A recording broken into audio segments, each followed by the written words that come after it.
bonjour à tous. Donc là, on a été faire une petite balade. Et vous, les jeunes conducteurs, des fois, vous savez pas changer une roue crevée. Malheureusement, là, ça peut nous arriver. Donc on va vous faire un petit tuto de comment changer une roue et les différentes possibilités. Alors, point numéro 1 pour changer une roue, d'abord, c'est la sécurité. Tout d'abord, nous, ça va, on est sur un parking, donc pas trop de soucis, il n'y a même personne. Donc là, on est en bonne circonstance pour changer une roue. Mais sinon, pensez à mettre d'abord le triangle à 50 mètres de la voiture, derrière, sur la route. Et puis à mettre les gilets jaunes, quand même, ça éviterait un suraccident. Alors tout d'abord, niveau matériel, on vous conseille tout d'abord d'avoir une paire de gants. Ça éviterait de vous salir les mains ou de vous blesser. Et si possible, acheter ce genre une clé en croix qui vous permettrait de retirer beaucoup plus facilement les roues qu'avec la clé de base parce que c'est pas pratique. Et juste, ça coûte 10 €. Vous pouvez en trouver facilement. Donc là, maintenant, en général, pour changer une roue, soit ça se situera donc dans le coffre en dessous de la partie du tapis. Ici, vous avez votre roue. Alors, c'est soit une vraie roue, soit une roue galette. Et ensuite, à l'arrière, normalement, vous avez des pochettes ou directement le cric et tout le matériel qu'il vous faut pour changer la roue. Voilà. Donc on montrera l'exemple par exemple sur la 206 où c'est encore un autre système. Donc comme ça, vous pourrez vous adapter en fonction de votre panne. Donc là, le coffre il est vidé. J'ai même un petit triangle là pour le fun. Hein. Moi, si vous regardez bien, ce n'est pas comme sa voiture. J'ai pas de roue en dessous. Mais par contre, j'ai une vis. Et cette vis, pour la dévisser, en fait, il y aura un petit panier qui est juste en dessous de la voiture, qui est juste là. Donc en fait, quand je vais dévisser la vis, il y a un panier qu'il faudra décrocher et le pneu sera là. Pour dévisser la vis, il faut le bon outil. Donc pour avoir cet outil, dans certaines voitures, dans le coffre, on a des petits rangements ici, des petits trous. Donc moi par exemple là j'ai des gants que je vais prendre aussi. Et dedans, j'ai une clé qui ressemble à ça. Alors, en fait c'est avec cet embout que je vais mettre sur la vis, je vais dévisser et le panier va tomber. Donc moi pareil, quand j'ai acheté la voiture, en plus d'avoir la roue de secours, j'ai eu une petite bombe anti-crevaison.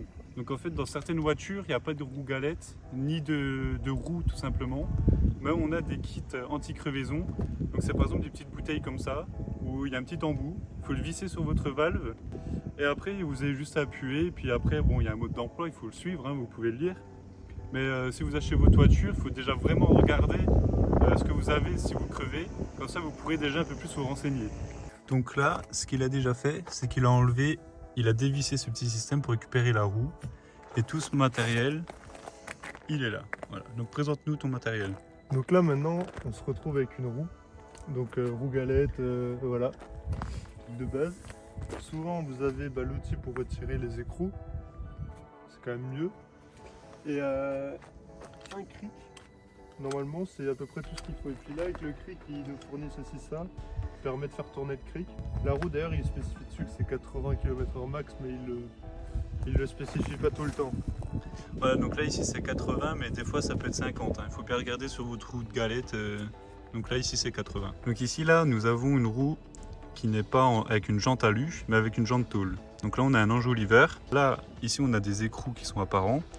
Et moi sur ma voiture, j'ai pas les écrous apparents, donc il faudra enlever l'enjoliveur avant. Donc là ici, l'enjoliveur est serré avec les écrous. Donc là, première étape, il va falloir dévisser la roue.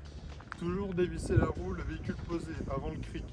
Il ne faut pas mettre le cric et ensuite dévisser la roue quand elle est surélevée. Parce qu'on va appliquer une force pour dévisser qui est assez forte.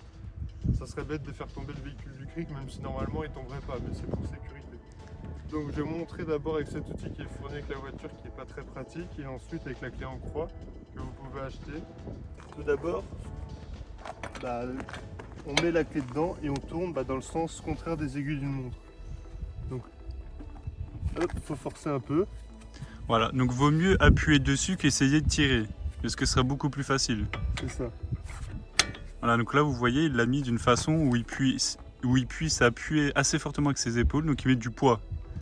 Voilà. Et là par exemple, j'arrive pas à appuyer pour la défaire, j'ai pas cette force. D'où, alors soit vous êtes musclé, ce qui n'est pas mon cas, ou soit vous avez une clé en croix qui elle vous permettra d'avoir plus de force. Donc ici ça va être, il faut tester les embouts hein, en général, voilà c'est du 19.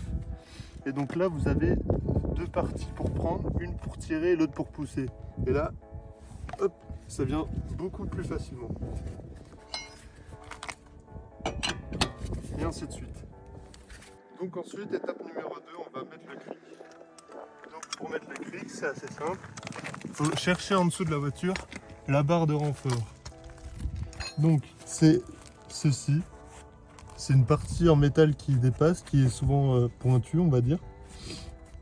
Une sorte de, voilà, de barre métallique, et c'est la zone la plus résistante pour mettre votre cric sans que vous abîmez votre voiture. Donc voilà, donc là, cette partie sous le châssis, c'est propre au véhicule. Hein. Vous verrez bien sur la haute voiture, c'est pas comme ça encore. Mais de toute façon, vous le voyez très bien, le point d'ancrage, c'est complètement différent sous le véhicule. Donc là, la roue, elle est montée. Donc ouais, donc là, hop, elle tourne. Hein. Donc maintenant, on va pouvoir enlever ces petits écrous et enlever la roue directement.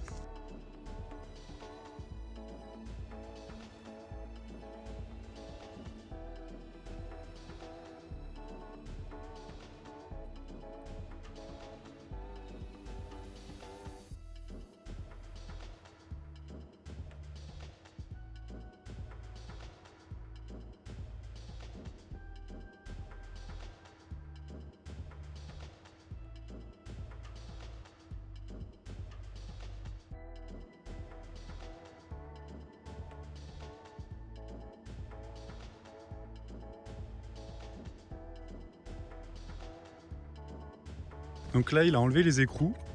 Voilà, il y a l'enjoliveur qui est parti. Et là, on peut enlever la roue. Hop là. Voilà, hop. Donc voilà, let's go. On va mettre la roue galette. Donc on va le suivre. Exactement. Donc la roue galette, c'est super simple. Déjà, vous mettez la partie intérieure. La partie intérieure, c'est la partie creuse. La partie extérieure, c'est la partie bombée. Ça déjà, c'est le plus important.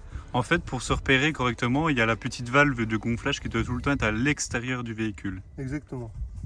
Donc là, on va viser les trous pour mettre donc, ces parties-là. Hop. Donc votre roue, le plus simple, c'est de la prendre sur l'extérieur comme ça et de la soulever. Donc,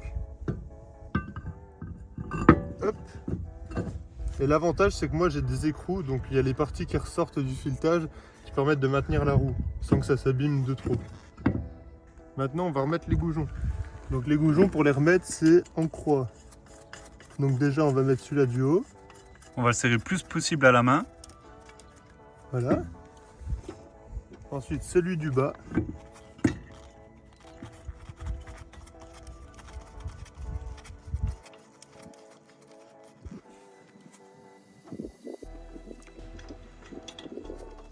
Donc là, on le pose en croix, tout simplement pour bien serrer la roue correctement et histoire qu'il n'y ait pas de jeu.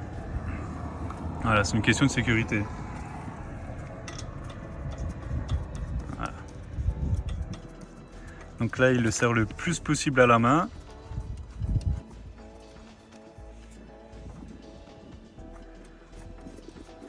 Voilà.